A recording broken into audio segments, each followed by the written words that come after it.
So in today's video, I'm going to show you how to batch out these really handy right angle clamping jigs.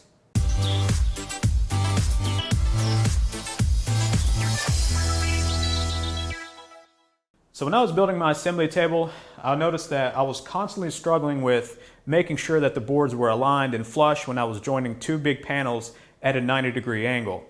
I was constantly holding it with one hand or needing a shop helper while I was inserting the screws, and it's just something that I've struggled with the whole project. So before my next project, which is a lathe cabinet, I went ahead and knocked out several of these right angle clamping jigs to make sure that I won't be fighting with that going forward, because I've got about 6 of these that I can use. And as you can see, I've got a piece of plywood here that's probably 36 inches long and 12 inches wide.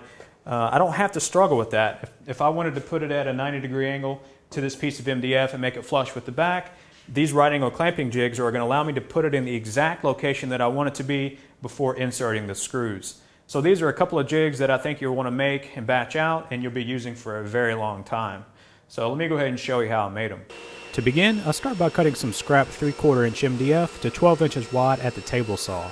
The scrap piece I used is 48 inches long, which was enough for me to make 8 jigs.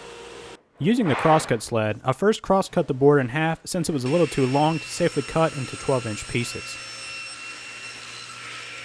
Next, I insert my stop block and set it to 12 inches. Referencing the stop block, I batch out 4 of the 12-inch by 12-inch boards.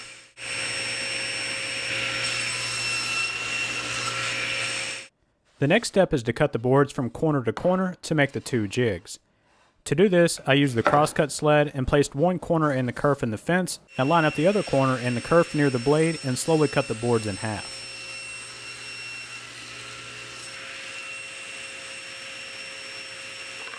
The clamping jigs have a 2-inch hole in them to assist in clamping the jig to the board. To mark for the hole, I made a center line 1.5 inch from the edge and the bottom of the jig. Using a 2-inch Forstner bit, I drilled a hole all the way through the jig. Since this is a larger Forstner bit, I slowed my drill press down to make this a safer operation. Next, I focus on marking for the waste I need to remove for the clamping areas. When making the marks, I'll mark both sides of the board, which I will show you why here shortly. To begin, I scribe a line at 2 inches from the 90-degree edge. Using a measuring tape, I make another mark at 7.5 inches from the bottom edge to mark the bottom of the clamping area. And then I use a combination square to strike the line.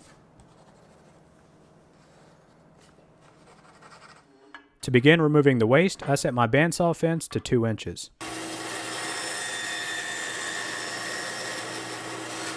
And this is why I marked both sides of the board. If I only marked one face, I wouldn't know where to stop when cutting the other side at the bandsaw. To make the other cut, I'm using my miter gauge. I line up the markings with the blade and then set up a stop block so that I can once again batch out these cuts.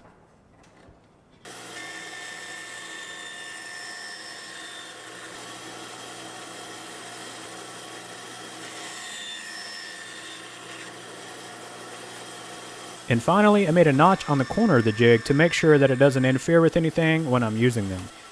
And that's all there is to it. In 45 minutes and some scrap lumber, you can have some extremely handy right angle clamping jigs that you'll use time and time again.